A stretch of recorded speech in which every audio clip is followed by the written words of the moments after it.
Bana na nzambe nyonso bozali branché na kati na télévision na biso sauf 15 napesi bino mbote napesi bino nyonso bapapa bamama bilenge bana Congo barésistant bacombattant napesi bino mbote na kombo na Yesu Masiya. Tozali kocontinue toujours message na biso euti epai ya tata nzambe oyo akelaki yo na ngai oyo alingi biso mingi asepeli mokolo na lelo lisusu toya koyoka ye mei oyo ayebi kati mpe libanda yango wana bandeko na ngai nzambe asali biso grâce tokanga miso topambola ye toremercie ye po ete radio télévision na biso sauf 15 ezala mpe beni bayebanso bozali branché bayebanso bandeko na ngai liboso na baordinateur liboso na télévision na bino eloko nini nakoyebisa bino bana Congo nakoyebisa bino peuple de Dieu créature de l'éternel toyebisa nzambe alobela biso likambo moko. Nous allons prier pour la gloire de Dieu pour suivre qu'est-ce que Dieu nous a promis aujourd'hui, nous a réservé. Les enfants de l'éternel, la Bible dit, c'est la parole de l'éternel qui sauve, c'est la parole de Dieu qui console et c'est la parole de Dieu qui bénit. Et il a dit, vous connaîtrez la vérité vous affranchira. Nous allons prier. Tendre Père El Shaddai Napambolio Elohim. Notre Dieu, tu es merveilleux parce que tu nous aimes. Papa, tu nous as donné souffle de vie. La Bible dit, tout ce qui respire loue le nom de l'Éternel. Nous bénissons ton nom, Seigneur, parce que tu nous as fait grâce, malgré tous nos crimes, malgré les condamnations qui nous suivent, malgré notre péché. Seigneur, tu nous as donné encore opportunité aujourd'hui de venir en face de toi, Seigneur, pour t'écouter, Seigneur. Merci. Parle-nous, Papa, nous avons besoin de toi. Nous, les Congolais, Seigneur, le maître des temps des circonstances, il a dit, vous tous qui êtes chargés, fatigués, venez à moi. Je vous donnerai du repos et des réponses favorables. Le véritable Dieu, la Bible dit, il sonde le rein et le cœur. Tu connais nos combats, Seigneur. La Bible dit, qui est ta parole, la bouche autorisée. Maudit l'homme qui se confie à l'homme. Bénis l'homme qui se confie à Dieu. Nous voudrons t'écouter, Seigneur.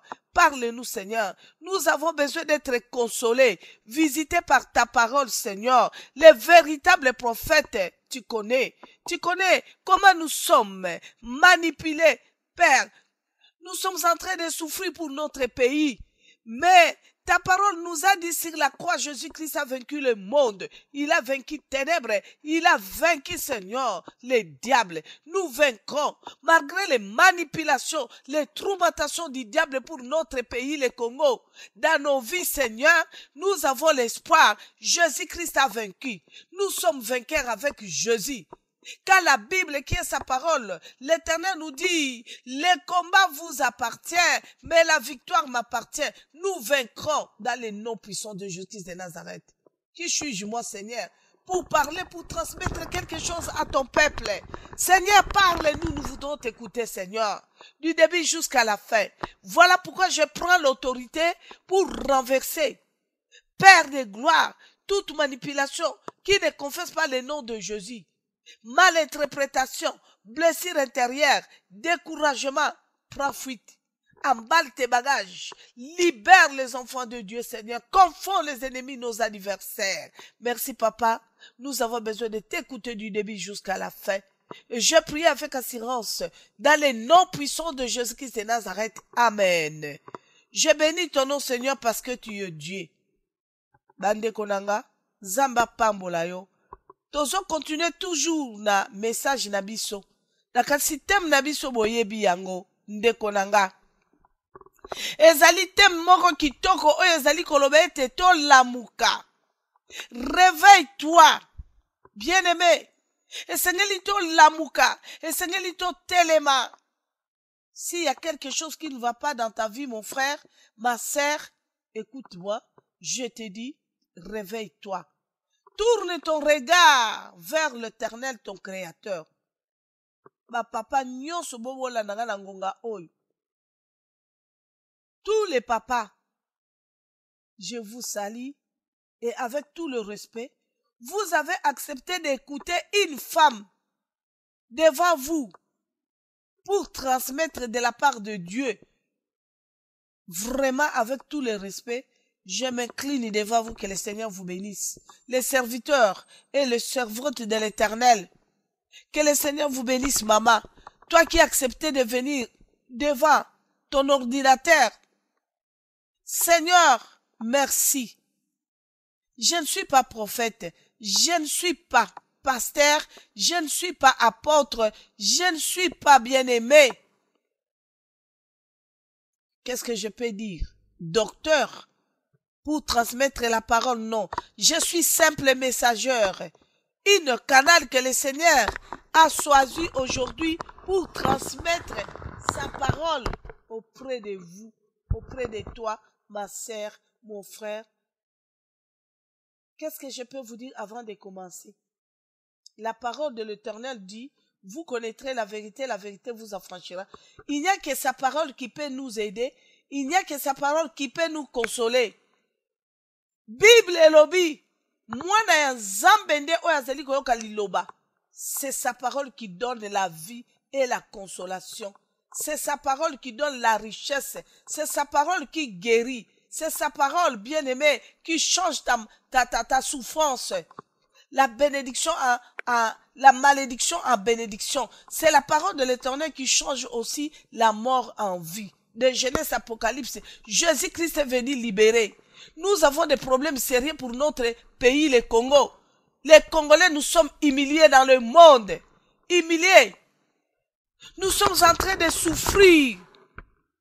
Bien-aimés, la Bible dit, les voleurs ne viennent que pour voler, tuer et détruire. Mais la parole de l'Éternel, Jésus-Christ est venu pour sauver. Je suis une femme que le Seigneur a sauvée dans le ténèbre, envoyée du diable pendant 19 ans, dans la sorcellerie comme reine, dans les surveillants des eaux. J'ai détruit le monde, j'ai détruit les autres humains que Jésus-Christ est venu sauver. Aujourd'hui, Jésus-Christ m'a pardonné, je suis sauvé. Bien-aimé, voilà pourquoi le Seigneur me dit, lève-toi, je te fais grâce Kalanga, j'ai préparé les poisons pour que je puisse mourir. Je n'ai pas aimé la sorcellerie. Parce que quand je suis rentré dans la sorcellerie, j'ai toujours répété, bien aimé, je n'étais pas là-bas dans la sorcellerie comme une bête aveugle. Jamais. Je suis allé pour soutenir le pouvoir, pour soutenir le plaisir de ce monde qui est vanité de vanité. Voilà pourquoi, ma sœur, la fois passée, j'ai beaucoup parlé sur la haute trahison. Et nous allons continuer sur cet thème intitulé « La haute trahison ». Qui m'a trahi? J'ai trahi ma vie. La haute trahison. Qui m'a trahi? J'ai vendu ma vie. Tu as vendu ta vie. Bien-aimé, je vais vous parler comment j'ai manipulé les hommes, créés à l'image de l'Éternel, à cause de quoi le monde est sous la puissance du malin. Le diable est descendu, précipité dans le monde avec ses anges pour détruire les hommes que le Seigneur a fait, non pour le projet. Le Seigneur nous a créés non pour le projet de malin, pour le projet de bonheur. Mais qui t'a vendu? Tu es en train d'accuser les sorciers dans ta vie. C'est mon oncle qui est en train de me faire tout ça. C'est ma mère. Ma mère, c'est une grande sorcière. Mon père, c'est un grand sorcier. Je suis né dans une famille vraiment plein de malédictions. L'origine pourrie. Bien-aimé, la sorcellerie familiale. Qui t'a vendu? Qui t'a trahi? Nani oyo ateki yo, nani oyo abomi yo, lelo ba Congolais tozolela pona vie na biso bandeko. Le Seigneur m'avait dit, je vais te libérer, je vais te délivrer, je vais te sauver, tu seras sauvé, mais à condition, lève-toi, vois partout dans le monde, allez partout dans le monde. Allez témoigner les mensonges du diable, allez dévoiler son échec. Bien-aimé, le diable n'a aucun pouvoir, surtout dans la vie des enfants de Dieu. Nous sommes plus ténébrés. tozali lisusu ténébré te tokobeta tolo toza bana na nzambe ezali lumière. Pourquoi tozo lela bandeko vi na biso ezali bousculé nyonso tozo sala. Il nous a déclaré le bonheur. Le Seigneur notre créateur, il nous a déclaré le bonheur. Mais pourquoi aujourd'hui la Bible dit si tu te rencontres avec Dieu okutani na nzambe oyambi lokola mobate lipe mobikisi, tu reçois Jésus comme Seigneur et Sauveur. Bien-aimé, tu es sauvé. La Bible dit tu es sauvé. Lelo tobenga mibana na nzambe ndeko pona nini toza sauvé te. Tozo lukaka toza la sauvé na miracle physique. Ozalaki na sida obiki osepeli. Ozalaki infirme boite otamboli obiki. Ozalaki stérile obotaka te oboti obiki. Bien-aimé, kobota mutekoko sabiso na lola te. Bien-aimé, kobika na sida te nde lembo ya moto abiki bandeko nanga ozalaki stérile oye kobota, ce n'est pas ça. Obeta toloza sauvé parce que ozaki stérile zamba pe sur moi c'est bien bon. Et ça témoignage malamu, mais témoignage à kitoko bien-aimé et Seigneur ozala sauvé en esprit pour les salis. Lelo so toza na koko so bandeko. Bible lobi nanga condamnation ezalaki na ville moko na pays moko. Ebele na libota ekokaki okufa. Babenge bango ba étrangère ba condamné. Bazalaki na condamnation akokufa. Mais Bible lobi mwasi moko. Oyo azalaki bien préparé par Mardoché qui était son oncle. Bible lobi tant Mardoché a préparé mwasi oyo. Elle était seule. À la rencontre du roi, elle était seule. Yango na bandeko nanga lelo tango bakotuna nga babi mama otiki makamba nzambe okoti makamba politiki. Bien-aimé, ngana ke lokola Esther à la rencontre du roi, je me suis bien préparé na luka face ni roi kita pona libota nanga ebenga bi Congo. Congolais, nyo sais pas, ozali ko se retrouver. Tu es mon frère, tu es ma sœur. Libota nanga ya Congo, Biblie elobi, moko kaka akoki ko biki sa libota na emo bimba. Li pamboli ya moto moko ko biki se bele na bato. Voilà pourquoi na telemi bandeko. Ceux qui mboka nanga eza na kokoso, ceux qui vi nanga nzoto nanga, molimo nanga eza na kokoso. Na kosalela nzambe na lolenge nini. Bandeko totala na kati ya Biblia, nzambe atelemisa ki Toma alakisi banga bibo telema bo kende ko bundela mboka na bino ezali droit na bino bo bundela mabele na bino bo récupérer mabele na bino bo benga na banguna. Biblie elobi yango ndeko pona ni nzamba telemisa ki Moïse abibisa bana ne na kata boumbu bandeko na ngai lelo ekomi ke mama otiki nzamba koti politiki nini ngala kota su politique akoboma bato te na kokota su politique ya NT na kokota su politique ya kokosela kabaninga makambo te politique ngala koti ezali likambo ya mabele na ngai po bazoboma bandeko na nga basili bazali ko violer bana na ngai bazali ko boma bandeko na ngai ba Congolais na mabele na bango likolo ya bénédiction o nzamba pesi bango bongo na lobate bandeko na ngai soki nga na lobi na lobate nana koloba nzamba telemisi ngai ya lobi telema lobi na telemisaki Debora likamba Debora sili lelo ezali mokolo na yo na telemisi yo telema bandeko soki yo nanga to telemite potolo bela mboka nani akotelema bandeko na ngai combien de fois tolingi biso ba Congolais Congo ezala libéré tangu nzamba sakiti nebisaka bana na nzambe ba Congolais nyonso epai bozali na lobi mokolo oya deuxième république bien aimé kokenda tata na biso kondo Mobutu deuxième république bongwama bato asika soi-disant baya ezalaki délivrance o nzamba kiti saki po bana na ba Congo ba découvrir to sosola to yeba ete il n'y a que Dieu. L'Éternel d'ici, je dis un mot et la chose s'accomplit. Bien aimé, ceux qui nzamba telemi na kati ya bomo inayo, alobi liloba moko, bandoki nyonso bako palangana. Yango wana bandeko na ngai, Bible lobi na biso nzamba alobi, tango biso tokutani na Yesu, toyembi lokwa mobate lipe mobikisi, tolobi nzambe yo, tika to yamba ye, nous sommes sauvés. Ça, ce n'est pas Maman Kalanga qui dit. Ce que tozali koloba lelo parce que nanu tokutani na nzambe ya solo te nanu tofungoli mitema na biso pona gloire na nzambe te ce que tozokutana na bakokoso parce que ti lelo biso zabola kiti a corrompre biso to lingi mokili na makambo na yango gloire na nzambe eza na kati ya mitema na biso te tokolakisa nzambe lokola tolingi mabele na biso ezala libere tokolakisa nzambe ondire toza na bolingo me nzoka toza na bolingo te tozali toujours na injustice tolingi ka intérêt na biso moko personnel yango wana ndeko na nga na ntango oza na motema mabe ozopesa bafaux témoignage mpona baningano bazala na kokoso yo moko ozala bien bakumisaka kaka yo batanga kaka yo baadore yo bato nyonso baya na makolo na yo ezala kaka ngai moi je suis moi je mboka ekokangolama ndenge nini bandeko mboka ekokangolama ndenge nini totali bandeko na biso bakotaki na chambre haute na prière mpona koluka lokola bazaki na objectif moko likanisi moko bien aimé posa na bango ezalaki gloire na nzambe emonisama mokili ekangolama bato balongwa na ténèbre baya na lumière lokola bazaki na objectif moko pour la gloire de l'éternel Dieu est descendu toyoki na chambre haute epeli moto molimo santo visité bango bien aimé babimi libanda tango babimi libanda bagangi ebele na bato ebikisamaki molimo santo apundi somo bien aimé balobi na biso persécuteur moko apersécutaki meme nzambe boyebi ye malamu babengaki elobi Saul me eza na mokolo moko ntango yakutanaki na elombe mobali Yesu Masiya tango Jésus atuni alobi Saul à qui que tu persécutes à qui tango atuni ye alobi toi c'est qui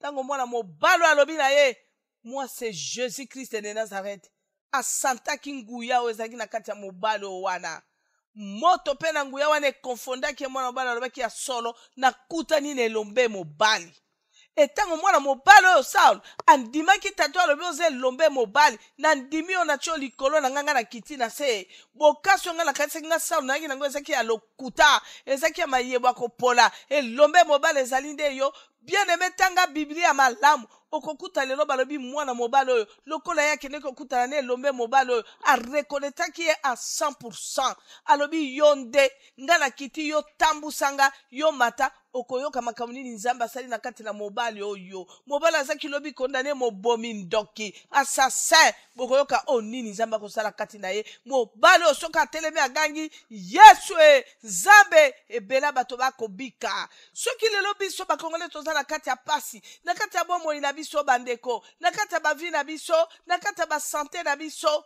na kati ya misala na biso na bakomersi na biso na bana na biso toza na kati ya misère milelo parce que tozokosa tobimi na kati ya ténèbre te bandeko toza na kati ya molili parce que mutu abimi na kati ya ténèbre akozala na ekiri moko bote bien déterminé o biso kaka biso bamosusu wana bango te bien aimé mutu aza na destin ya mutu na mokili en dehors ya moto na mokili awa oyo akoza aza te destin nyonso nzambe soki alobi moto oyo aza yanga aza mobomi azala assassin azala metala mutu oyo ndele moto oyo akozala mpo na gloire na ngai oyo oya kolobela nzambe nini puisque balobi destin na biso eza na nzambe ayebi ntango yo okokisa mibu tuku motoba ayebi oyo yo kosala tuku sambo ayebi oyo yo kosala yango moni nzambe na bomoi ya Abraham atalaki age na Abraham te atalaki age na Sara te nzambe atelemaki na bomoi ya bato oyo bomibale oyo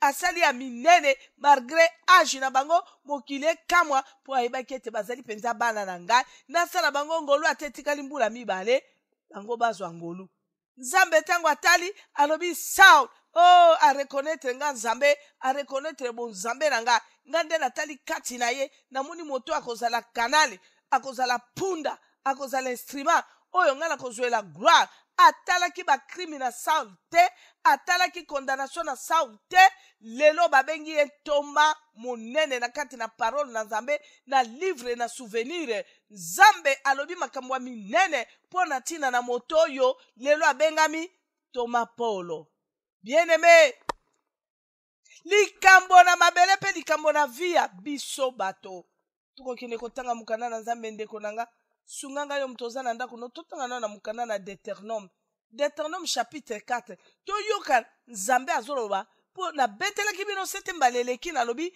likambo na Congo eza likambo na Nzambe soki biso tokotelema tokotala Nzambe tolobi tosuki Nzambe tosuki toza suna mayela kosala te baye tokoka kotela motema ya bamokili nzoka bango wana nde bakoboma biso mpona mapambolo oyo opesaki biso yango tata tolingi lelo Nzambe yo loba Nzambe yo sala bokoyoka Nzambe apesi biso condition nini nkolo po ye akita ya sala bandeko paske biso toza bana na ye nayebi te tokotanga nano makomi awa toyoka soki Nzambe apesi biso condition nini yo soki Nzambe alobi tomemele ba 10 000 euro po ete ya sala mpo na Congo ya sala mpo na bomoi na biso mikakatano kokoso oyo biso tozali na yango Nzambe apesi biso condition nini mpe Nzambe akolobela biso nini po lelo tokolela kaka na minoko na biso be bandoki okolamuka na tongo bandika bandoki banyokoli ngai ye bandoki bakonyokola nge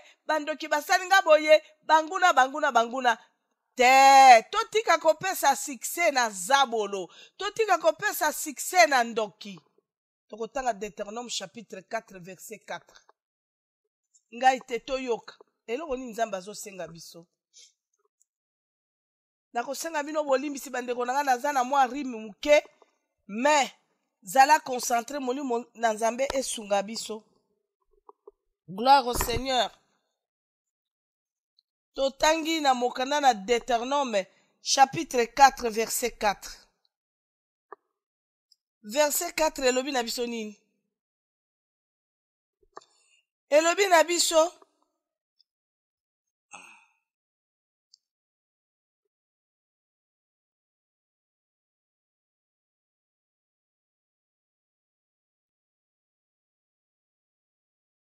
alobi boy. Et vous qui vous êtes attachés à l'Éternel votre Dieu. Ndeko yoka maloba kitoko o comprendre lelo nini Nzambe alinga loba na yo. Et vous qui êtes allés auprès des Baals, non. Et vous qui êtes et vous qui vous êtes attachés à l'Éternel votre Dieu, vous êtes aujourd'hui tous vivants. Oh, gloire au Seigneur. Yo oyo banda lelo ndeko mipesi opusani epai na Nzambe. Vous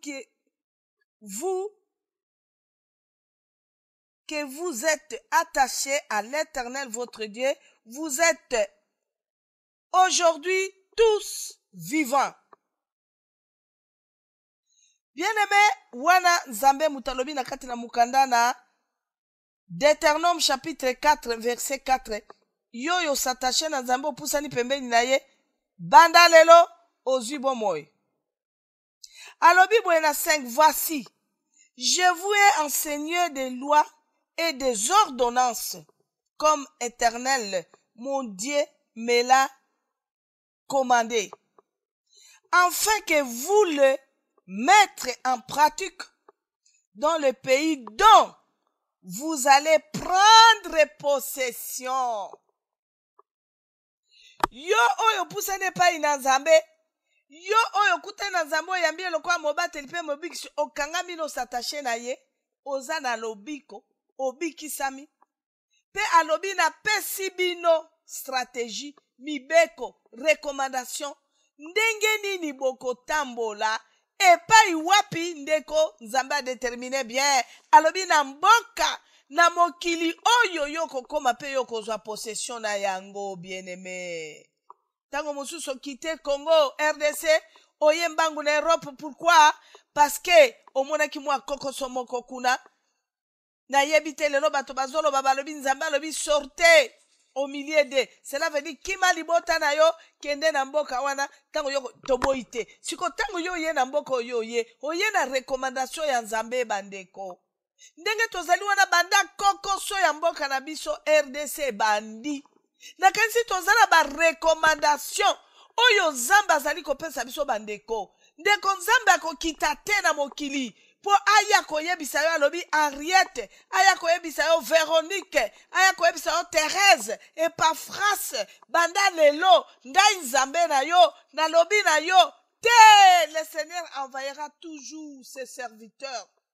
La Bible dit, le Seigneur nous a dit, vous me verrez au travers mes serviteurs. Bien-aimé, Zambia kokiko kamata même un fou, soit disant na balabala, o koleka, atele biso alobi papa, et pas yoko kende kuna na liboso kebo zo kendo kufa. Dieu parlait tantôt d'une manière, tantôt d'une autre. Ndenge lelo tozono babandeko na kasi bomoni beaucoup de leaders, mingi baleli alobi, conseil ba pesa kinga pona mboka Congo bakosa kingai. Soki nandima kilikambo na kondima te toyebi te ndeko. Gloire au Seigneur. Lelo toza komona bandeko ebele bayebisi biso tokende te na élection na mopaya. Soki tokende élection na mopaya, eza lokwa to reconnaître ye. Bandeko eloko wane koza l'erreur terrible. L'er muto ya ko kwese biso tango tokoloba na kati ya munoko na biso yo oza mopaya. Kaka bapaya mususu na bakotuna biso balobi me bino boyebaki aza mopaya. Bokende kinde na ba élection comment? Vous les Congolais, pourquoi vous avez accepté cet homme étranger de présenter sa candidature? C'est grave. Lelo yo bandeko na ngai tozo bunda komba toke marché toke iboye, c'est bien bon. Tozo lité modèle nyonso bako kanga bako buka biso maboko, c'est bien bon. Mais bon luka pe moye beaucoup tana pe na autorité ya mayele ba responsable bo yo ka langage na mituna te batuna kabiso na bino mituna to répondraka. Nakumisaka nzambe pona solola ka bien. Nakumisaka nzambe pona lukaka ba porte so na ke kokoko efungomelaka ngai bien. Yango na moni ndeko esengeli ndeko oyeba bitumba yo zobunda. Esengeli ndeko oyeba na mboka yo vandi na kobunde tumbo ekomema nga wapi. Fruit nini na kozwa? Réponse nini na kozwa? Bandeko soki boyoki ba question mindele o baza ba responsable konzi bakotuna biso soni omona na epai moko boye okatani ozangi na réponse à kozongi c'est la moto. Akotuna lobi madame Kalanga, c'est bien bon. On vous comprend. Votre doléance, c'est bien bon. Mais comment vous avez accepté, vous les Congolais, un étranger qui vient dans votre pays et vous acceptez sa candidature? C'est terrible, madame. Alors, à ce moment-là, qu'est-ce que vous voulez qu'on puisse vous comprendre? Aussi longtemps que vous avez accepté cet homme comme un Congolais candidat dans votre pays, et il a passé partout dans votre pays, dans toute province, pour présenter sa candidature. Ozangelo kwa kolobandeko. Mais il n'est pas trop tard, bien-aimé. Ma sœur, mon frère, reculez pour mieux sauter. Na sengibino, Biblie lobina biso, notre Père nous a dit, mon peuple meurt, mon peuple est détruit par faute de connaissance. Mais écoutez, bien-aimé, il n'est pas trop tard. Yoka, tote les mandé. Parce que papa pense biso mibeko. Alobi na pesa ki yo mobeko. Na pesa ki yo recommandation. Ndenge nini yo kokotambola na mboka wana yo konyata makolo. Na yebite tango yo longwaki na Cameroun. Tango yo longwaki na Côte d'Ivoire. Tango yo longwaki na Kinshasa. Tango yo oye awa na kati na mboka oyo ya Europa. Olobela ki nzambe na yo nini? Olobaki na nzambe ni tango yo komi. Osalaki alliance nini na nzambe? Parce qu'aujourd'hui, les enfants de l'Éternel, nous sommes en train de chercher seulement la bénédiction. Vite, vite, rapide, rapide. Osana posa mariage, on continue tonga na nzambe, 3 mois, 4 mois, tu as besoin d'avoir le mariage rapide, la guérison. Fortune. Tu as besoin de gagner des millions. La bénédiction financière. Mais regarde, combien de temps que tu as travaillé avec le diable. Et aujourd'hui, tu viens auprès de l'Éternel. Ça fait combien de temps tu es à côté de Jésus? Pressé, pressé. Recommandation na yo awana kati na mokili. L'Europe, au Pesaki Nzambe Alliance, au Salaki Nzambe Alliance, tu as fait l'alliance avec Dieu, tu dis papa, j'ai beaucoup escroqué. J'ai fait l'escroquerie pendant 15 ans. J'ai fait l'escroquerie, j'ai tué. L'avortement, papa, j'ai fait l'avortement. 15 avortements. Mais pardonne-moi, papa. Tu deviens stérile, 3 à 4 ans, tu dis que Dieu ne fait rien. Je vais aller chercher des hommes de fée. Ma sœur, quel homme de fer là qui peut te toucher sans que tu déchires sur ton cœur? Moi, j'ai cherché ma délivrance sur la sorcellerie. Je croyais que si je me mets dans un coin, j'ai commencé à parler à Dieu, je fais des prières, Seigneur, libère-moi, je veux pas la sorcellerie, je veux plus se retrouver. Cette nuit, papa, je vais dormir, je veux pas la sorcellerie. Moi, je croyais que je devais avoir la délivrance de la sorcellerie. Or que ce n'était pas ça. Le Seigneur était là en train de me regarder.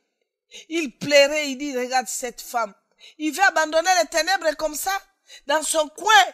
Oh, bien-aimé, 3 ans, je cherchais ma délivrance, surtout la sorcellerie. Je n'ai pas aimé la sorcellerie, je dis jamais.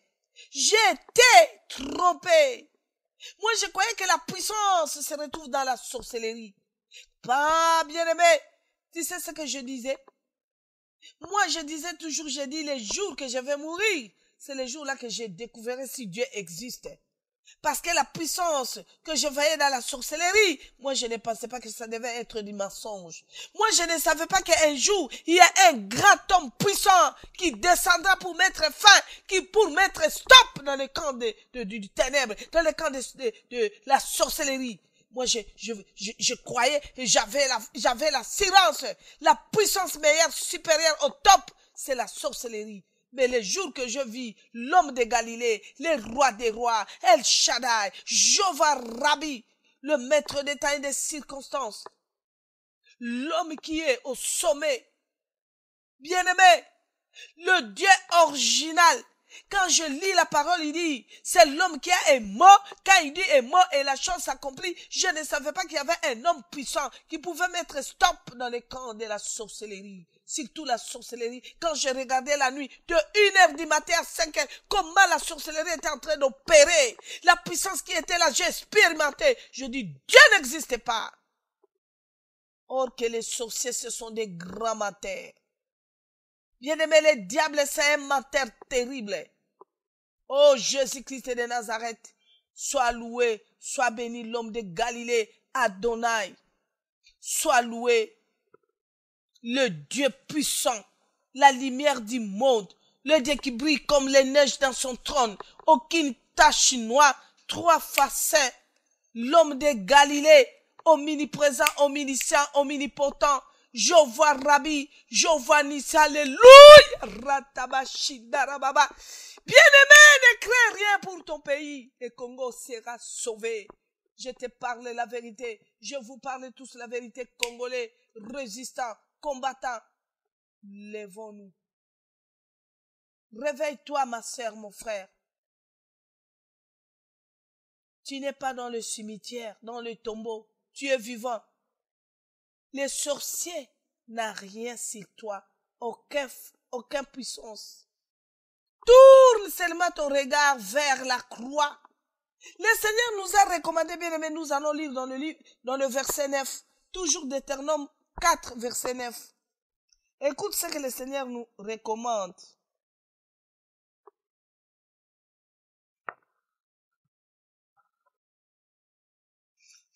Pardon. Il dit dans le livre de Deutéronome, chapitre 4, verset 9. Il dit ceci. Seulement prends garde à toi et veille attentivement sur ton âme tous les jours de ta vie, de peur que tu n'oublies les choses que tes yeux ont vues et qu'ils ne sortent de ton cœur. Enseigne-le à tes enfants et aux enfants de tes enfants. Souviens-toi du jour où tu t'es présenté devant l'Éternel ton Dieu. Alléluia. Bien-aimés, combien de fois nous, les enfants de Dieu, nous sommes allés se présenter devant l'Éternel avec des choses graves, des problèmes graves, que le Seigneur nous a consolés, le Seigneur nous a répondu, le Seigneur nous a restaurés. Combien de fois le Seigneur est clair, bien-aimé. Regarde ce que j'ai aimé dans sa parole, bien-aimé. Papa est en train de nous donner les avertissements. Il dit, mon peuple meurt faute de connaissance. Seulement, prends garde à toi et veillez attentivement sur ton âme. Bien-aimé, veillez attentivement sur ton âme. Mais devant l'argent, les Congolais aujourd'hui, notre pays est vendu. Pourquoi? On nous connaît, nous les Congolais, à cause de l'argent. Nicolo Yambongo, moi, votre maman, je vous ai dit, vous allez écouter. Vous allez écouter un papa riche qui avait son argent, un commerçant, qui était bien organisé avec son entreprise, bien organisé. Il savait ce qu'il était en train de faire. Ce n'était pas argent facile. Il était commerçant, il était en train de souffrir pour avoir de l'argent. Mais Bokoyo Katata Oyo, Babenga qui est flambant, Kari Grèce, apesa kate, ezala mwasi na yebana na ye, famille ne ba yebaka ke tata oyo akabaka te, nzoka papa na bato akabaka. Bien aimé, argent facile te, o kabango nde no bebisa nde ni mbongo zozo ya mutoki na yo. Zamba lobi na biso toko vivre na mbongo ya mitoki na biso bandeko. Tata oyo aluki mbongo na ye ya pasi. Papa oyo asouffrir po azwa mbongo. Ya muyimi te bien aimé. Mbongo na ye ya pasi me moko yoka papa oyo nini ekomelaki papa oyo. Moko yoka brigand. Brinka moko yoka brinka. Moi si brinka lokola ngane na kutanaki na tata oyo. Moko yoka bandeko na ngai oyo babengi la sorcellerie financière. Moko yoka ndenge na salaki partout.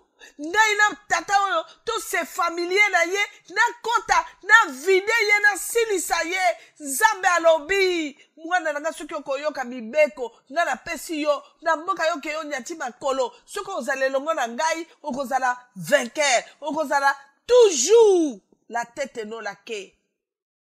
Il nous a déclaré, il a dit nous serons la tête et non la queue. Bien aimé, la lobaka toujours na bana na Nzambe yo mutobotami congolais. Kumisa Nzambe, adore ton Dieu, Dieu t'aime. Nzambe alingi biso parce que to botami na mabele ya talo, to botami na mabele ya bénédiction, ya bonheur. Bandeko, botala bino nyonso na kati ya monde entier, bazali ko envier Congo. Pourquoi balingi Congo tozala kimia te?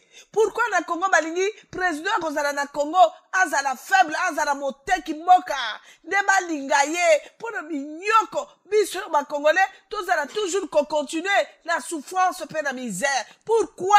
Mais il nous a recommandé, le Seigneur nous a recommandé, bien-aimé. Il nous a montré, bien-aimé, na yebisa binonga mama na bino. 19 ans dans la sorcellerie, bien-aimé, sorcier. Soka yebi ma projet na yo te, soka yebi ma kambu na yo te, soka yebi secret na yo te, soka yebi eloko ni nezole kanakati ya momo ino te, akobandela wapi po abuka yo, akobandela wapi po akotela po détruire yo. Et si aujourd'hui, la sorcellerie, pardon, aujourd'hui non, si hier, la sorcellerie était fort, parce que le grand secret de la sorcellerie, c'est la discrétion. Voilà pourquoi ndekonangai, nga mama na bino nazalaki pona voir mutu. Na manipuler bien mutu atika la zéro. Oyebi, possession à liboso nazako posséder nango mutu. Dans la sorcellerie, c'était quoi? Nako travailler munoko na ye, azanga secret, azala biloba loba.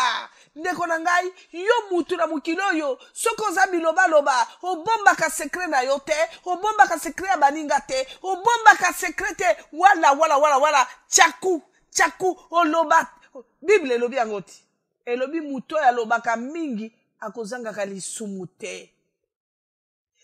Eloko munene onga na saki kotia na kati ya momo ya batu bien aimé so lengi na bebi sa vie ya mutu azala stable te atelengana azala mitelengano milelo tuba parce que mutu azangi secret bien aimé oyo likamune nyonso il faut aloba avant sala il faut secret za na kati nete azamo kufi bien aimé.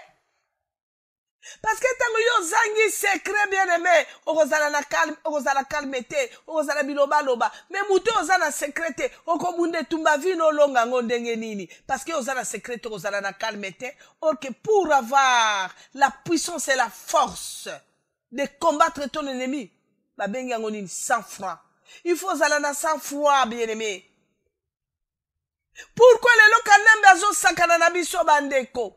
Pourquoi les lokanambe azo détruit biso azo mona biso biloko pamba? Parce que basi ba yebisi kanambe na mindele, balobi batu pamba na ba kokayote, parce que loko liboso na kana bango secret za la kate. Pourquoi tozo réussir kanambe te? Parce que tozali discret.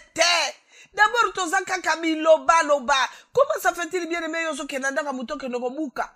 Ndako yiba osoke nenda kwa moto poke no boma ye otindele malobo bi bongama na koya ye pa zelu atike le porte pour la bi yaka yiba yako boma oh ndeko on a besoin lelo mobile loso melo une belle voiture à promettre yo alobi chérie tala ndako zambongo autant ndako zo telle date na date boye chérie nanga je t'achète une belle voiture incroyable Mercedes cabriolet full option nouveau modèle nano moni amona misuto soki opanza sango ovandela kwe mutako section ko karesho yaya na sepela ko mingi ya nanga oh Marie-Louise na biso za mwasi kitoko est-ce que oyebi ako caresser yo abimisi moi 50 euros asali moi dépense volé moi musuni volé moi loko boye pa mbui rose na biso lokola tumbaka tabaki kitoko bolé bongo yoka yo moko wana osili lobi mama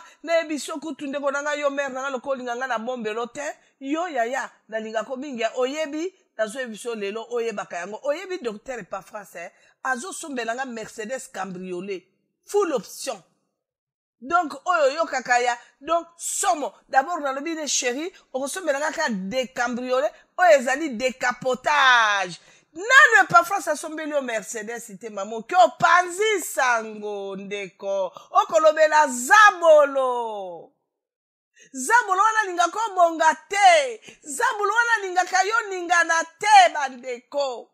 Clément sombeli onanu jipi te. Ok, iko bimisodobi Clément. Oh Nzambe, Clément. Clément lingi mwasi na lobeli vérité. Parfois sa lingi chéri na lobeli vérité. Abi mamanga. Mbongo ta wana jipi ya liboso nanu ya yo. Zoka zabolo ya moto. Basa chebo zabolo na monoko sekreza. Ake obimisa. Omona tata. Et parfois akendebo. E simbate. Mbongo. Déjà, ma papier, c'est ça la mi banque, le bien, on peut ça, yo, 1,400,000 €. Tata, comment ça, comme zela, lelo, zela, lobi, zela. Njoka tata nganye, moi, si zabolo ya lobela ki. Asa ko yebisa ndoki. Ya kasi ndoki wana pirie. Yo ko yebisa ndoki, yo kasi ya ko sepela. Njoka ya kei kuna butu, na bandoki nyonso ya quartier, na bandoki nyonso ya province. Bakomo bete lo ba judo. Bakomo bete lo ba judo. Dis-moi maintenant. Dis-moi, maman. Esther a côté qui est mon palais royal. Comment ça qui bien préparé à la directive. Nyonso oba ebisa qui est na Mardoché. Mais bon tale la baso ya so disant parce que la ki so manzaka ndenge nini yo suki soki ndenge nini yo balati ba paupière so ba paupière ba tsaka na kati ya miso ba pakoli poudre parce botala. Est-ce que roi tala ki bango? Parce que Esther a qui bien préparé, mais ça qui est technique, ils ont sur la roi, na makamurua linga, na makamurua linga raté. Mais tant que moi, je suis à côté qui n'a qu'à te parler, bah, l'obini, les langues, moi, bah, tu vas wela, na côté prière Esther, na sukola monokote, na solona mutute, na liate la melate, 3 jours, oh, bien aimé. Na parlé, Esther a boya qui distraction. Akuta qui est belé à batokuna, na boya qui distraction. Alors, binga distraction te. Akinde koyo kamya kotala bango. Balobi yo, oliate, yo, osukolate, yo. Ya zaki ko répondre le kotango bakanga je vais le faire. Na kimia alobebelete pour ceux qui akota na masolo na bazabolo wana bako provoquer masolo mais la bimisi secret oh. Mais ne va permettre eti na suka le ka défiler te pour roi tala ye. Moi suis wana oyazo tanga makila alobi ata yesu akotele mate ngana ko lala na mboka wana tango bato babima na balabala bako yamba ye ngana kokota na foule ata na simbi obe elamba ya Jésus pamba na kobika bien aimé. Moi suis akomi batuni babi mama biso toko yamba mokonzi lobi yo uti wapi infiltré awate alobi boti kanga bandeko na koleka na uti mosika na tamboli boti kanga na koleka Tongo tele babi mama meleka bima te boyo kelanga mawate bandeko botala ndenge makolo evimbio botikanga na kokende meleri Yesu akomi na kati ya mboka ana koti batotu babima na balabala lo yenge koti moya kotala o infiltré te moto to azaki na besoin mokonzi akoleka na tala ye mais mwana mwasi azaki na objectif alobi na kokota na foule kaka Yesu akoma liboso debo ma akoti asimbi Yesu balobi alaki mwasi ya ville wana teo mopaya utaki mosika mais mopaya salaki histoire na kati ya mabele wana si aujourd'hui tokotanga na Biblia Yesu atelemaki na ville wana ezali pona mopaya Yesu aya mwana mwasi asimbi elamba maître atelemi alobi nani wana simbi ngai mwana mwasi alobi etumba ye naloba ngai to te mwana mwasi abimeso nalobi abakoboma nga te anko bandimaki nga na vanda awa te nani asimbi nga yoka bato na ye tokende maître ezali fule eza fule alobi te mwana muto ya simbi nga naoki eloko ebimi na kati na nga abimisi nga eloko bien aimé eloko nini esalemaki bandeko na ngai nino esalemaki bana na Nzambe Yesu Kristo tango Yesu atelemi bandeko na ngai eloko nini esalami Jésus de Nazareth alobi nayoki eloko ebimi na kati na nga bandeko mwana mwasi oyo alobi maître ngai moto na simbi o mwasi na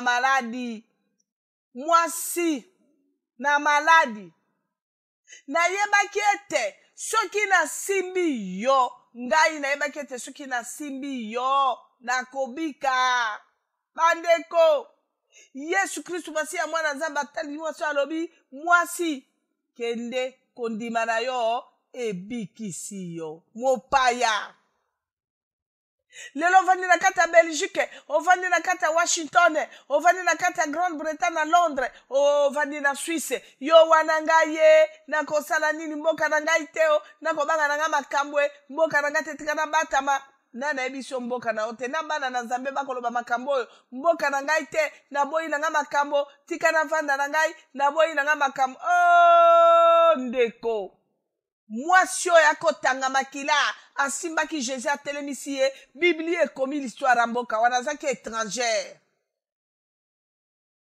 bandeko lelo toza komona tata na biso Obama président ya États-Unis de l'Amérique aza ndambu moindo pe mondele Amerike auti na mboka mosika ye wana azwi pouvoir bandeko na ngelo nini ezosala biso bandeko eloko ezotumisa yo na nga toboyi kotosa mibeko toboyi kotosa mibeko ya Nzambe ndeko na nga soki oza na elembo na tata soki oza na elembo na Yesu lelo tozowumelela mpo na likambo mboka na biso pourkui bandeko na ngai parceke lelo oyo biso bana na Nzambe toboyi kotosa Nzambe toboyi kotosa Nzambe ndenge nini tokamati nanu posa na biso na babesoin na biso na baintere na biso lelo soki tozaki na posa ete mboka na biso wana ekangolama mpo na gloire na Nzambe tomeka komona posa ya Nzambe mpo na biso peuple congolais eza nini posa ya Nzambe mpo na mboka Kongo eza nini bele lelo tokolela te bandeko eloko ekoboma biso lelo parceke mutu na mutu azaka na posa ya ye alobi sauf qui peut chacun pour soi tokobika ndenge nini ndeko eya makambo ya solo makambo nakolobelo ndeko na ngai oza na Bible na maboko ezali parole miroir me tango bimi okuta na mwa tata moko balobi etumba nga mobali nanga mikolo na ndako eloko te musala te chômage eske nakosomba bijou ya boyeka nakosa yo wana okei pression ozongi pe ole na yo ye pangusi mafuta olobi ya koyeba tika na pangusa mafuta yo vandi calme nzoka ya koyeba te okei ole pangusi mafuta me tango yo ye na kati na ndako na yo Nzambe akomona yo pourquoi tozolinga lelo oyo biso bana na Nzambe tokokangolama te toza na kati échec pourquoi la haute trahison euti wapi soki lelo bakongolais tozosouffrir c'est entre nous les Congolais songi toza kose trahir nga natika ye wana asala succès mpo yazwa natika yeka lelo ya yena kati évangile ya bika ya sala succès. Oh bien-aimé, succès ya mutu ezali na maboko ya Nzambe, ezali na maboko ya mutu mokili te bandeko. Ata kutu bata mokili batomboli yo ndenge nini, ata kutu bata mokili bayembi yo ndenge nini, ata kutu bata mokili bandimi yo ndenge nini, soki Nzambe andimi yo te okosalaka eloko te. Me lelo mokili ekoki oboya yo, lelo mokili ekoki osala makambo nyonso to elingi mapa soki Nzambe alingi yo moto mokili boy atombola yo, akotombola yo pe bato bakoboya bayokisa misoni. Bien-aimé, nani azo trahir yo, mutu ako trahir yo azali te. Bandeko na ngai, Nzambe alobi na koyeba boya nga na bilembo. Bien-aimé, Seigneur adi na koyeba boya nga na bilembo. Satan pe alobi na koyeba boya nga na bilembo. Ndeko, atozwi ba million lelo, suko za lembo a Satana, okomona ndenge yo kosuka. Satana suka na succès te, Satana suka kaka na humiliation, na ba choc, na milelo. Satana suki sa moto ya yo. Oya zana elembo na ye akosukise ka akosimbise na mutu. Jonas asali mbeba atosi Nzambe te akiokota na masuwa. Nakata masuwa wana ba commerçant ba alaki. Bako kele ba makambo na bango bako zonga. Bako kele ba makambo na bango bako zonga. Ba salaka makambo na bango ndenge balingi. Metangu Jonas akiokota na kati ya masuwa oyo. Balobi tangu mbonge ye, masuwa ekomo zinda, bato bakomo kokufa, kapitena masuwa alobi etumba nana lukelinga malero ye, euti wapie, bamosusu babibi babite, komanda, malero eza maler te, aksida, kilo eleki, alobi ba komersa, na kufa, na mbongo, bolingi nini, balobi kilo bwaka ni biloko. Ba komersa bakamati maboke babwaki po babika biloko edindi nzoka moto bokaki na kati ya kobe kuna zabolo oya luki makambo ya sa sosoli ya bi etumba ngai nde moto na luki makambo oyo bandeko. Bien-aimé balobi Jonas abimi aye komanda ngai ndeo ase reparti babwakaki ene bale akoti na libumu ambisi wo me bato babikaki me biloko bango basopaki na kati ebale ezongaki atako bayaki kozwa me ifalaki kaka ezala plicite balobi 2 plus 2 égale 4 biloko ekendeki na kati na masuwa eyalaki likambo ya moto moko ememi kufa na bato nyonso yango tokolela. Bien-aimé, Bible elobi na biso na kati na livre ya Lamentation na betaka sete na likambo oyo. Bible elobi na biso na kati ya livre ya Lamentation elobi nos pères ont péché, ils ne sont plus. C'est nous qui portons la peine de leur iniquité. Les esclaves dominent sur nous et personne ne nous délivre. Tala sikoyo, nos pères, tatano asalaki bonu, lelo tokolela lela. Nakobeta sete na likambo ya RDC. Ndeko na ngai, ndako yo sombi ya moto. Yo kota na ndako yo, epa yo uti, bana babela te, misère te, chômage te, eloko te, me yo kota na ndako oyo, oyebi nini bakundaki na mabele wana te, yo yebi sacrifice ni, puisque na koso te ndeko, conséquence ya likambo nyonso ezalaka. Bato musu bakolo bananga babi mama, Nzambe abolingo Nzambe à David, alobi David, l'homme selon mon cœur, oui. Alobaki l'homme selon mon cœur, mo bomete mo condamné te po bino ko zaba tamasumu. Bo tikanga na moto nanga sa ke kolela, na oke mawa. Pota mususu frappe David ko za yeme ya kufa. Mais Nzambe alobi David na sali ongolu, abikisaki David, alimbisaki David, l'homme selon mon cœur. Bongo tango mwana ya David, oh David akolinga mingi, abeli. David akoti mabonde li pona mwana wana azwali kama te. Lokola azaki l'homme selon son cœur, poni David pas sauver Nzamba sauver ki pe mwana wana te.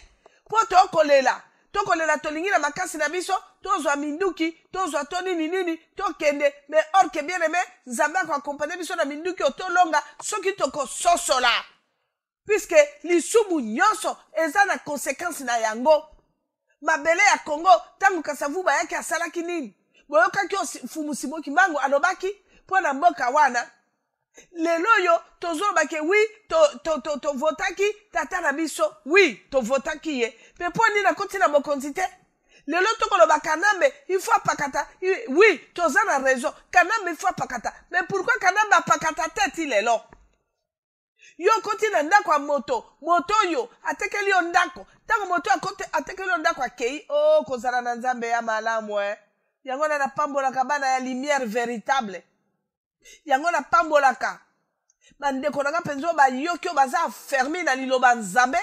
Oh ba yebi que les combats spirituels, les diables existent.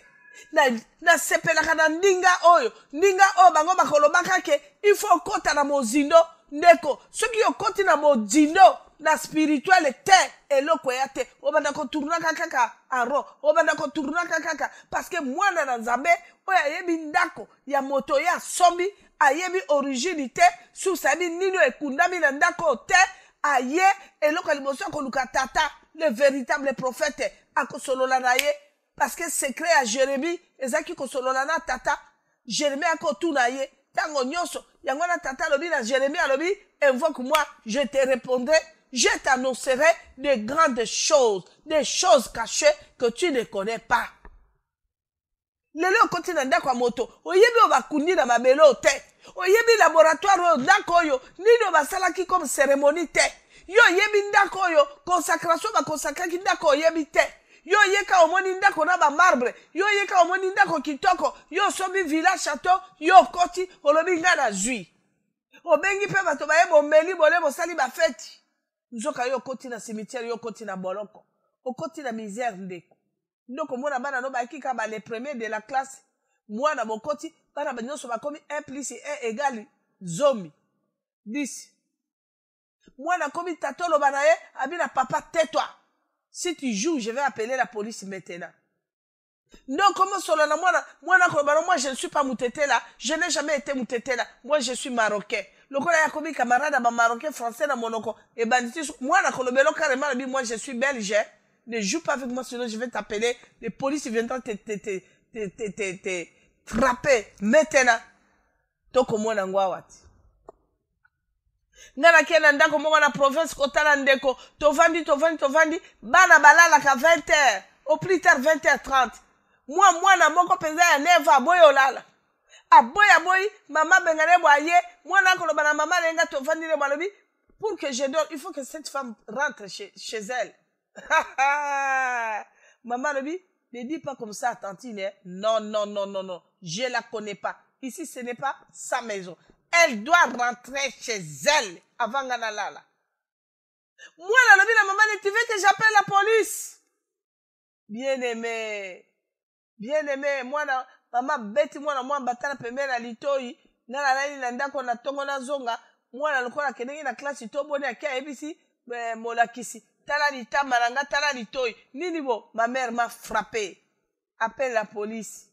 Ndekwa moi ça ko benga na 19 abi mama journée mobile ba ko kanganga kraka na mabongo lokola moyibi mwana 9h30 ba ko tuna mwana olingini na lobi je suis traumatisé je ne rentre plus là-bas il y a des Congolais qui viennent là-bas Congolais que tout est il y a des Noirs des Africains qui viennent là-bas qui rentrent notre maison c'est chaque jour les Noirs des Africains qui viennent dormir là-bas.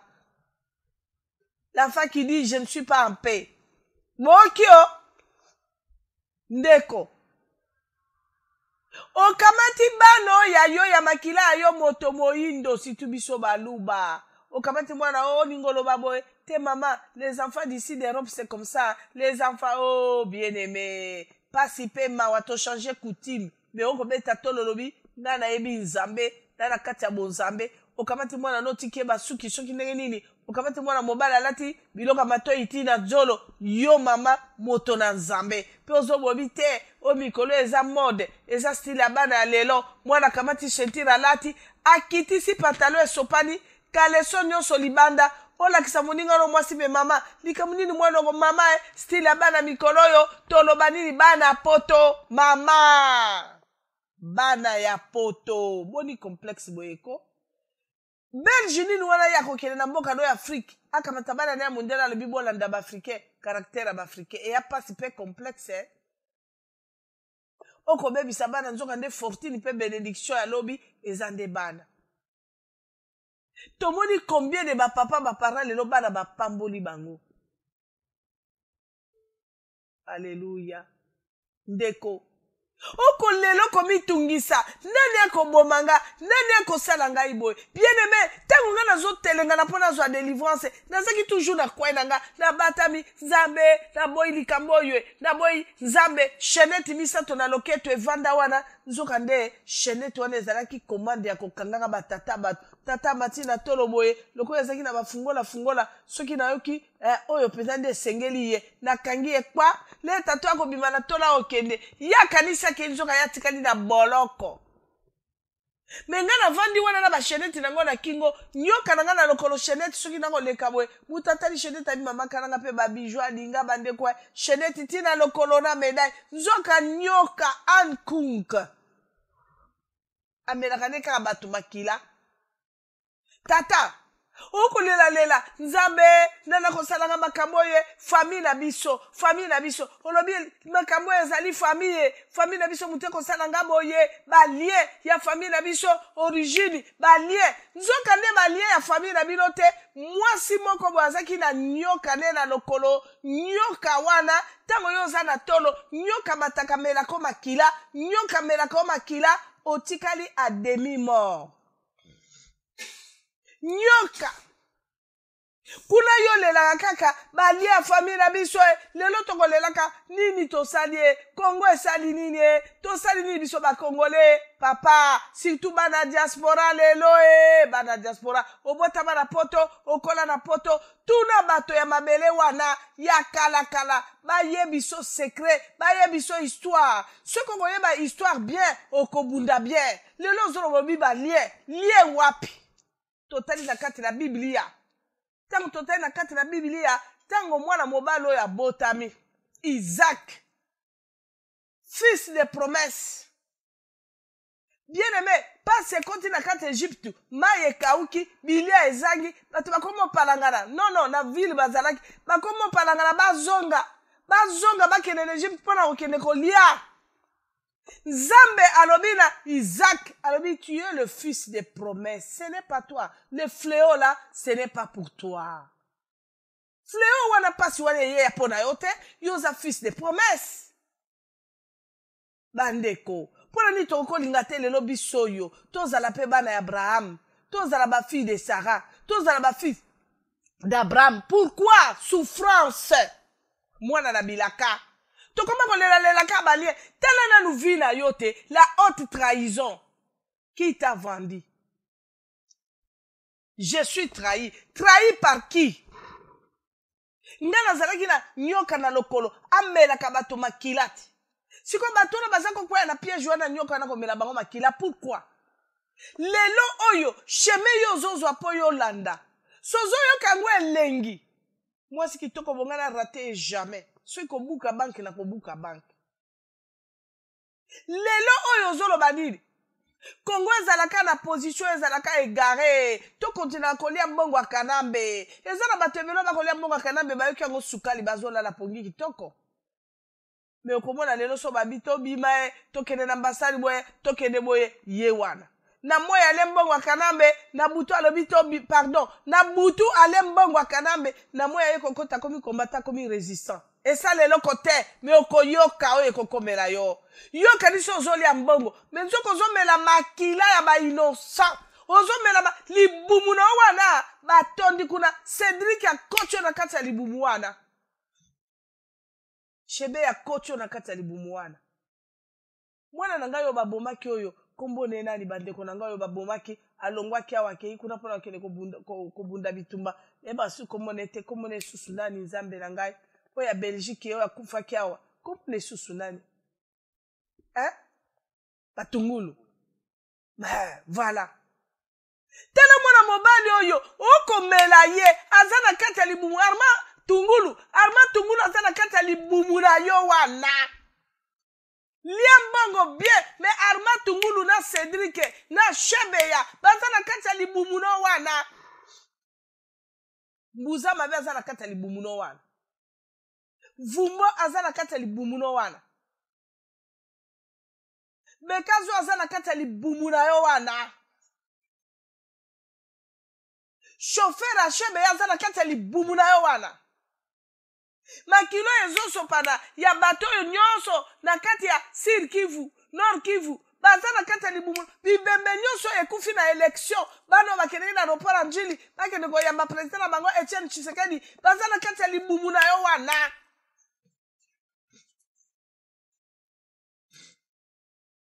Bana na biso nyonso bakufi nyonso oyo nyonso bakokufa ti lelo oyo Kanamba zo continue koboma baza na kati ya libumu no wana.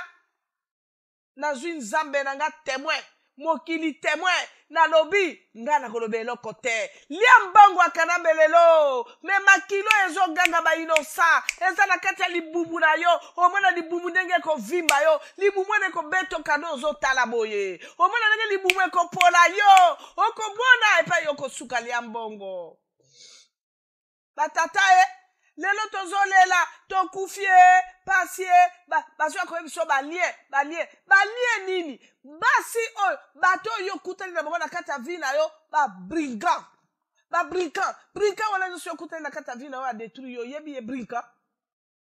Lelo ngai mama kalanga ngai oyo nakotatola nasalaki ezalaki me bana mibali nyonso nga na kotisa bango na kati ya prison oyo nga na dépouiller bango na tika bango na demi mort bana mibali nyonso nga na transmeta bango balien okomona ndeko moko afandi wana ko babi ye ote o transmettre nga lien nini mwana mobali moko abengi nga na kati ya telefone na ye tango na tei na kati ya radio ya biso ya sans effet et puis mama na biso lumière na tei na silisi abengi mama lumière mama pesanga numéro ya mama grâce na lingi na benga numéro na ya portable eza ya kokanga pesanga numéro ne fixe bapesi babengi nga mama mwana mobali moko alandi aza na émotion azana émotion azui émotion azana besoin bingo mana pese numéro no ya fixe na bi pesa ye ndeko yokanga bien mwana mobali abenga lobi mama grâce kalanga na landi matin no mama na sepelaka na landa ko maintenant na benga ta mukolo moko te mena bouleverser na likambo yo lobi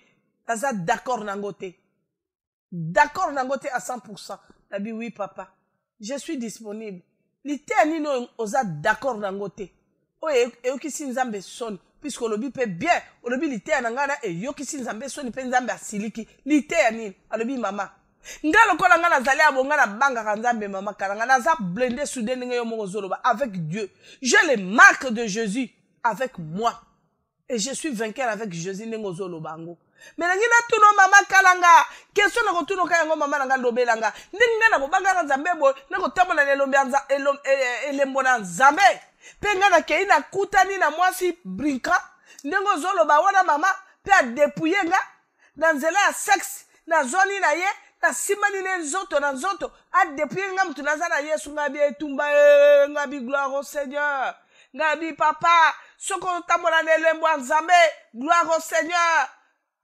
ozotambola na Nzambe gloire au Seigneur ndoki aza na nguya te liboso na moto oyo azotambola na elembo na Nzambe d'abord soki ozaka na elembo na Nzambe ndoki apusana te amono te même ndaku na yo même yo moko asimbo te okotambola na elembo na Jésus mais tu es dans les sommets et tu es puissant le diable c'est un menteur surtout les sorciers baza na nguya te gloire au Seigneur mais yoka papa olobi na nga nini ke lokola yo oza na Nzambe soko simbi mwasi nzoto na yo na ya ye bokome asalo eloko te ngabi mais non papa nga na koyebisa yo tango yo kutani na mwasi ndoki olongoli bilamba no nyonso tikali ni mwasi wana ni okomi sorcier lokola ye okomi na marque na ye ya zabo na tango wana tango ya simi nzoto no yo simi nzoto na ye bosali alliance wana esili adepouiller yo otikali vide okomi na marque ne akosakana na modèle nyonso alingi papa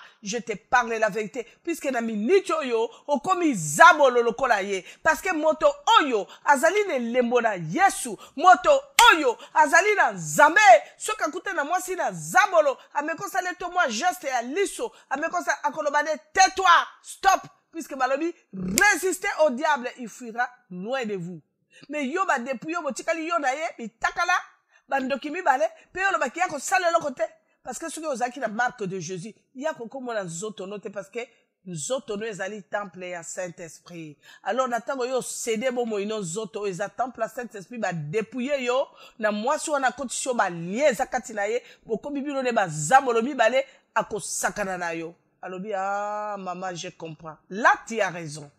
Lokola yo lobi nanga ke ceux qui botelemi bino le mibale mi takala j'ai raison. Moi je croyais que au saline le côté aïe à salisalo ba geste yo que yo là yanga bi non. Suis-moi bien quand je parle quelque chose. Diable ce qu'on saline alliance terre a pousse à la terre. Ce qu'on s'aligne alliance à pousse à la terre. N'aime si moi na mobile on a mis moi maman grâce kalanga. Nazala qui soki na luki on a quoi na yo et kobo. L'impudicité physique. Ceux qui osent résister, surtout dans les églises. Tu résistes, tu résistes, tu résistes. Qu'est-ce que je vais faire? Je vais faire maintenant les cabales. Na kokine na koyebi sa roi, gouverneur à ma sorcière nyoso. Na lobi Jean-Pierre, na quelle église ils sont na koute ka blender. Moussa de ka kotinde la bande kiboto. Na sali nenge nyoso na kwa ise de kobo et simbite. Alors qu'est-ce que je vais faire? Ou est-ce que tu reçois stratégie nini? Et là kwa liboso ngai na batu nanga nyoso na bakonzi nanga to kokamata sko to sali renfort to sali stratégie tant to yebi adresse anda kuna yo moi je vais faire par tous les moyens dans le banoka invite moi chez toi papa liloba kitoko lole moi kitoko avec beaucoup de tendresse. Quand tu m'invites chez toi je viens pour manger et lingo bana mon adresse na localisée. Et là qu'on a coûté le nom na carte Europe bozo benga appareil wana CPS et bazo benga GPS ce qui GPS wana ezali appareil oyo moi j'ai expérimenté pendant 19 ans ezali biloko oyo na monde à sorcellerie l'essentiel kaka ba ya na adresse ya mutu tant ba ko ya na adresse ya mutu numéro ya mutu kobila azali tout et tout avion ezo décoller ezo quitter pas ila yo.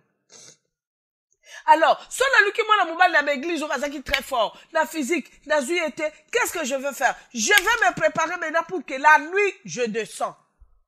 Tant on a descendre na mutu na ndako na yo, na kutu yo ko ronfre o lali, na kiti, ceux qui na ko kita na sibi zoto na yo, to salik na yo alliance, comme femme de nuit, na dépouiller na mutu, au décharger, fini. Parce que si j'ai avec toi la nuit, comme femme de nuit, dans la sorcellerie, tu deviens vraiment faible, dépouillé. Alors, on a moi, on a pas na péténios. J'ai dit à mon frère, dans le papa, ce qu'on a dit na marqué à Jésus Christ, moi, c'est à résister, moi, na physique, à boy, au boy, pour la gloire de l'Éternel. Même moi, si on a soka luki, on a boutou bien aimé à communauté. Bien aimé, il y a des maisons, il y a des hommes que les sorciers cherchent la nuit. Ils connaissent ton adresse, ils connaissent tout. Ils viennent. Aya kananda konayo, akoluko na boutou et monanate. Ndako nyoso o yesu azawana. Zoto nyoso momo yo yesu azawana. Ndoki amona yo te, apusa na te, pe histoire na yo, ekota te, yo zaona tango yo bondeli, atamo manoba mi balé likola mbetu na yo lobi, Seigneur, protège-moi cette nuit, je suis fatigué. Quand tu as les marques de Christ bien-aimé, tu marches avec Jésus, bien blindé, tu as la connaissance de la parole de l'Éternel, tu as les marques de Jésus, tu dors. Ola le quoi bébé, ndoki apusa na te. Et ce cas, vous savez, comment les gens sont en train de trembler devant les sorciers. Et Doki wana, azo banga Doki. Doki nde il faut banga yo. Je vais même parler ça. Tout de suite, dans la Suisse, il a expliqué qu'il peut aller en Suisse. Ba kamwe. Depuis si vous avez maman. Doki soka ye na ndako na yo. Oza na droite ya kobengane akomi kimela ye moko. Parce que ndako yo Jésus azali, Doki soki akoti akola la pongi te. Puisque ndako Yesu azali, pas d'entrée, pas de sortie. Sortie à la kate, entrée à la kate. Ah bon? Akamwe ba tuninga pourquoi maman? Kabi moi, ça m'arrivait. Comme il ndako na ko sala ba œuvre. Na butu na lali, na bimate. Ozo kapena mutazo biso pas ici. Awa secteur na yote au salaire, pas ici. Lala. Soko lingito pazana lala. Yo komona yo moko ndoki na tongo la muki olobi na mukolo ndako bi nazo kenena na masine pa ya nokwe tango mutazo kenena masine pa ya nokwe akomukuna nokwe na préféré na zala na bino ananu mwa mikolo okomo mona bakomo senga bisaka na ye Marie Claire boya na biloko na batamba makala ngawe adi mikolo ya zala na biso awa parce que kune pa ya kei moya bima na butu ezate moya kota te si jusqu'aujourd'hui tu es visité par les ténèbres. Fais l'examen de conscience. Fais l'examen de conscience. Puisque la Bible nous dit, les ténèbres et la lumière ne cohabitera jamais, ne peut pas cohabiter. Ténèbres koko cohabiter te na lumière, bien-aimé. Et pas yon ndokiazo salaba est vrai. Et pas yon ndokiazo est vrai. Et ça n'est la ténèbre. Mais pourquoi jusqu'aujourd'hui notre pays est manipulé? Pourquoi jusqu'aujourd'hui nous sommes, nous les Congolais, en train de souffrir, de trimballer, dispersés, dans la misère, dans la souffrance, dans l'humiliation? Qu'est-ce qui ne va pas? Pelelo baye, bazo confirmer misère na bino. Baye bateli bino, muto a prêté serment, na projet na ya teli bino, 5 chantiers. Juste aujourd'hui, on a déclaré ma chantier en côté sur Kessil. Identité kakaya, cadavère. Les pays, cadavère. Les Congolais, cadavère. Tous les modèles, cadavère. Oyoki? Bakamateli bino 5 chantiers. Mais kende sikoyo na Tanzanie, ota la quartier ya moto, yomo la denge ya tongi. Kende na Rwanda pa ya Kagame, ota la moto denge ya bongisi. Ceux qui les Museveni a la colère, parce que, contre etikala ki a bongisa, moka ya Museveni, Uganda. Oh, Congolais. Lelo bakamateli bino inga shaba batekisi bapesi ba chinois baye basali makambo na bango kuna kura wana ezo longwana na bakongo kuna ezo pesa ba mikili soki ya mikili nini oh kana bata lelo yo bandeko apalangani to ekrasami po eza makambo na Nzambe toyebi te atikali riche ya libela Munga bashino wana bacheli bino wana bazo la baka mikate bakomo tumba pioni bafandi lokuta inga shaba mekende lelo na kati ya Kongo otala lelo nako benga bana nanga kure pai baza na lobi ndenge nini kureye mama ezonga kilobi atokolo ba lelo ekei bazo benga ngo délisage soki délisage donc kura oh Congolais misère nini oyo atakutu biso ndenge bobenga biso to boma mboka to baby sa to kotsa misère est-ce que natango na biso misère ngo pende zalaka boye bandeko to kotilaka toujours ko senga bolimbisie debi saka ba Congolais na bi bolimbisie conséquence ngo ezali kaka bongo ndenge to koloba mais Nzambe aloba ki vous connaîtrez la vérité vous affranchira bandeko to uti na kati ya pasi yango to tubela pona nini to tubela na Nzambe aloba na bikalanga na boma yo te fungola motema na yo sakola misala nyosa molili po ezanga nguya toko sakola ka po nini soki toko sakola ka ténèbre o ele kaka na deuxième république eza po yo Congolais ozo amayele yo sosola yo telema mais jusqu'aujourd'hui ba Congolais bazaka kokosa bango lobi biso tokosaka Mobutu ngai yo naza senga Nzambe bolimbisi butu na moi. Je suis la première femme qui a rendu mauvais service na tata wana na moi na nga makamwe na ndimaka na ngaye po na komisa ki Nzambe tango yo kamati muto komisi mutu Nzambe asala mabe asala malamu yo koyebise eloko te okosala remarque te okozwa courage te ozala neka flatterie to kamati mutu to tie Nzambe to kamati na Nzambe to tie pembeni to lobi oya kokanisa yo kokufa waya to généraliser na Nzambe soka kanisa yo kokufa waya bandeko soki tokotalisa bino makama oyo te to continuaka toujours Nzambe a sauvé yo alobi kalanga komela poison te bien aimé na nganga na mela poison c'était en 1999 ezalaki na novembre le 21 na 2h du matin na Mbujimai na mboka ya mama na ngai na lingi na mela poison na lobi bandeko na luki délivrance à sorcellerie modèle nyoso na alaki na kata sorcellerie comme reine lelo na comme esclave ngai nde na kata kakoni ngai nde na lambaka ngai nde te souffrance na moi na zo mela poison na kufa na uti délivrance ya 7 jours na ministère à combat spirituel papa Gibongongo na mama Kalubi na lobby souffrance ya modèle 3 ans na kota bo nzoka nde bandeko nanga délivrance na nyese kana maboko na nganga moko nzamba akozela na fungola motema na fungola monoko na kobomba secret ténèbre akosepela abi camarade na biso tala azo bomba biso azo soki na lobi nga na signaki bandeko si tout sorcellerie nationale na lobaki moko na kobimisa secret yo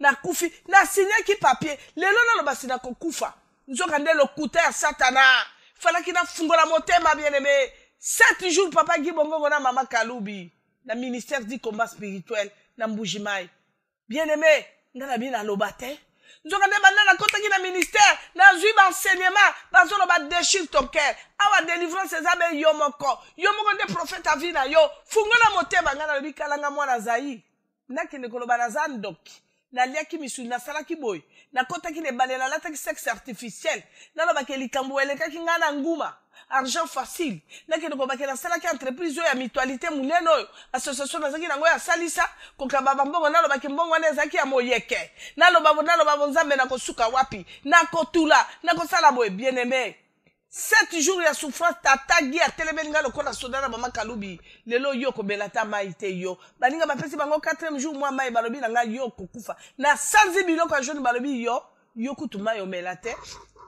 na koma na ndanga mama na nga na lobi mama lelo soki na se retrouver lisusu na sorcellerie na meli poison na kufi bien aimé na préparer puku kisi ya bapuku na salango potopoto lokwa kwa ke na binga na zo kufa na sa tala testament na nga na komeli mama na nga na komi makambo ebele na babondoki nyonso na kati nga bina préféré makambo ebima nga na sa koti cimetière bien aimé toi qui dis que Dieu n'existe pas mawa ndeko na ngai banga nzambe banga mokili Dieu existe ato batabi na sa mai ato batabi wapi liso na nzambe ezali kotala yo olobi na kota na chambre makambo nazo sala oyo les murs les oreilles bato bayoka ngai te mais je te dis aujourd'hui osala erreur te eya na mokolo kobima poisa okobima bien aimé na préparer poison et comme 1h du matin na kobango lala nga biso na kangi biso na ko se retrouver na kobango lala jusqu'à 3h du matin moi ponge yibinga boye na yoki miri ya chambre ya mama na ngai e ningani mama na ngai na mbetu na kimaki chambre na ngai na yena matela na chambre ya mama na ngai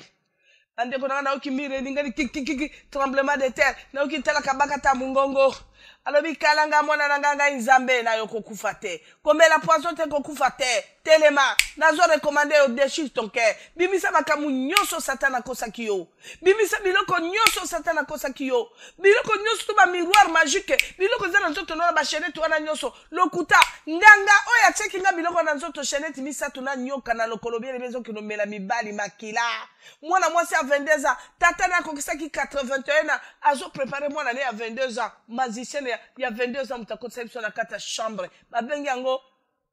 babengi yango tapis rouge chambre wana tokotaki na endi ndeko nanga tale bela ba nyoka ya modèle nyonso lokotaki statuette moko te ka miroir na ba nyoka bokoti na kata chambre bovandi mwana mwasi avandi sibino na mabele ya avandi na kata mwe bonga interprète ne la pembeni bokoti eloko liboso ba nyoke matabino na nzoto tina suki nyoke lambola bino nyoke lambola bino bandeko na bimi na chaînette na lokati ya lokolo bato bako kanisa chaînette nzoka nde serpent boko yo kaka un jour makamni serpent wana na kata lokolo esalaki bien aimé boko yoka lelo bato baboyi nzambe baboyi vérité ngana lobi ifo na kufa nanga ifo na kufa nzamba kita lobi fungola motema oko kufa ta lobi kalanga na sali yo grâce ko banga te ko yoka soni te ata mokile ko boye ko bwaka yo soki yo ko fungola motema noko dévaler le kuta ya satana ngai nzambe na ko tikote na ko zala na yo combien de personnes bazo ko trouver kanga butu na moyi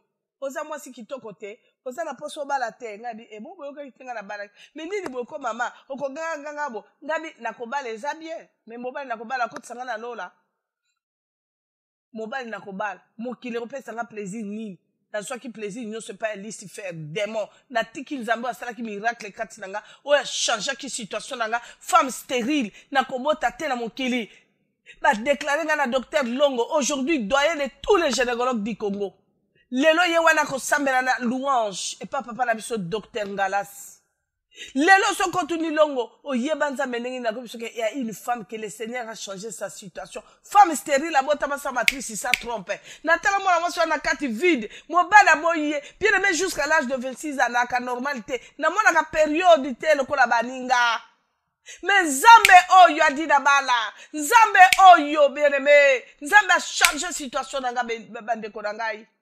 Na tika ki Nzambe wana likola lokuta ya Satana parce que le diable m'a montré tout ce qui brille. Alobi tala, yako sala contraire na ko peso bisengo nyonso, na ko peso nzoka nde ya lokuta. Après 19 à 20 ans, le contrat est fini. Le Seigneur des Seigneurs, l'homme de Galilée, a quitté à te stop dans le cas de Pharaon. Aujourd'hui, les chaos, les diables et menteurs. D'abord, qui ngana que nos tatolana s'envoie jamais. Incrédule que j'étais. Tant qu'on a eu qui m'onga tambe kolobananga lamuka. Telema, alobi tala. Nabaluka mon ami, na maman ngana moni bakola kisanga. Luc chapitre 12, verset 2 à 3. Na tanga Bible, bon zamba alobi nyoso saki na kata chambre. Fungola mote maloba. Incrédule que j'étais, j'ai dit non. Na kolobela nani. Kirer nani wana ngana kene kolobela ebande konanga bomba nga secret. Pasteur nini wana ngana kene lobana nga ikala nga mwana zaina ebani bolokuta. Bien aimé na vandi vers 5 du matin pour nge yibinga su nzamba kutali nga lobila nga yo. Okomela poison wana pete. Fungola nde motema. Tala kana mukanda wana Luc 12 verset 8 à 9. Kolo. Na bimi na tongo na keko mona pasteur Otto ya Nzambe malamu batata nango bamona nga ndenge na kola na chwapa na makola papa Thomas dina bala alaki na mbujimai na keko mona Thomas ngana bi moto na Nzambe mama tete oko ya tongo bolikabinga papa tala makamuna kutani na tala na bandi ko solona na papa wana bien-aimé à partir de 8h jusqu'à 19h samedi to bandi na papa wana na tongo jusqu'à 15h. Papa Nalobi Nanga, le Seigneur t'a recommandé de témoigner, renoncer, dénoncer. Délivrance na onde yangoana. Ndeko tale sipa inga indeko na zui délivrance.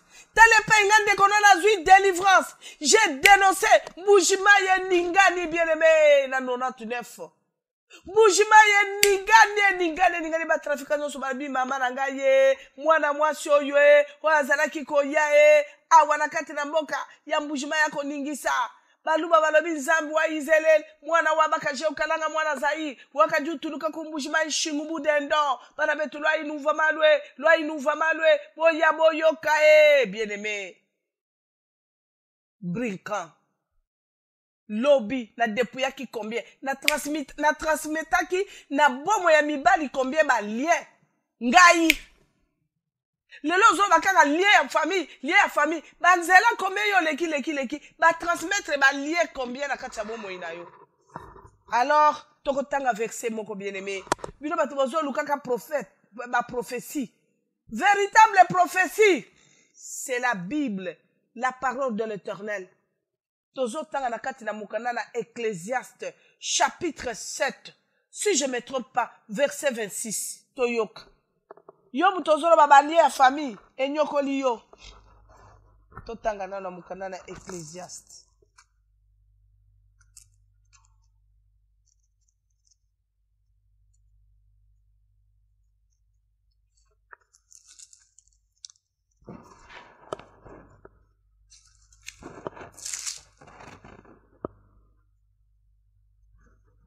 Gloire au Seigneur. Notre Dieu est merveilleux, bien-aimé. Nazako Luka, komi tungisate. Tozo tanga na mukana na Ecclésiaste chapitre 7, verset 26.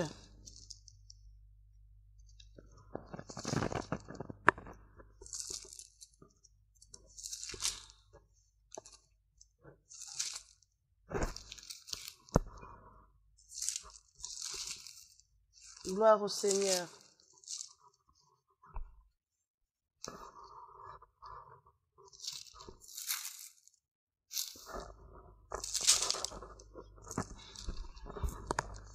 Gloire au Seigneur, notre Dieu est merveilleux.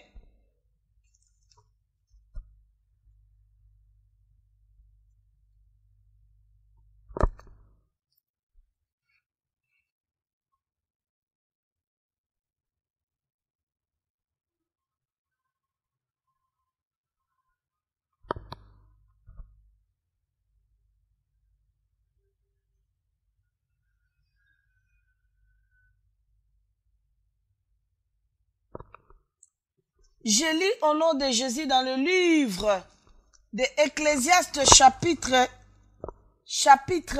7, verset 26. Bien-aimé Tolanda, je lis au nom de Jésus. Et j'ai trouvé plus amer, stupidité de la sottise. Et j'ai trouvé plus amer que la mort, la femme dont le cœur est un piège. Bien-aimé, la femme dont le cœur est un piège, est un filet, dont les mains sont les liens. Alléluia. Celui qui est agréable à Dieu lui échappe, mais le pécheur est pris par elle. Alléluia. Bande konanga iboyoka e. Et pas yo penze tungisaka bomo ilanga bande konanga lobi. Et j'ai trouvé plus amer que la mort, la femme dont le cœur est un piège, est un filet, et dont les mains sont des liens. Celui qui est agréable à Dieu lui échappe, mais le pécheur est pris par elle. Oh bien-aimé, Yoka, Totanga 27, Ogoyoka réponse au Zamba Lobi. Zamba Lobi, voici ce que j'ai trouvé du Ecclésiaste. En examiner les choses, une à une, pour un, saisir la raison. Voici ce que mon âme cherche encore et que je n'ai point trouvé. Je trouve un homme entre mille, mais je n'ai pas trouvé une femme entre elles. Alléluia. Bandeko, Zambe azali koloba, nakutani na mwasi moko. Mwasi oyo, mwasi mobomi, mwasi azali kotambola na bikumba, na balie na mamoko na ye, azali koluka banani aboma, azali koluka banani a transmettre balie na mamoko. Bien-aimé, Zabalobi, mobalo azali agréable na zabe, de osoki amoni mwasi alolenge oyo apakati bango. Tango yo kutai na mwasi alolenge oyo na ba geste na ye, na ba séduction na ye, bien-aimé tozo kendeke malembe, toka kokoma na témoignage, mokoyoka tango nazui consacration à sorcellerie, mokoyoka nazalaki ko travailler ndenge nini bien-aimé. Bien-aimé, filet na nge zalaki makambo misatu, 3 points. Na expérimenté dans le monde à ténèbres pendant 19 ans, le filet que j'avais, il n'y avait que 3 filets. 3 filets. Les pièges, c'était seulement 3. Qu'est-ce que je mettais pour avoir? Pour avoir les hommes dans mon filet, c'était quoi? Première chose, c'était de l'argent. Deuxième chose, j'étais très belle, hein? Mon visage, mes jambes, ma poitrine, mon regard, ma langue, chérie, bébé, mon amour, mon cœur, chou. Je t'aime beaucoup, je t'adore.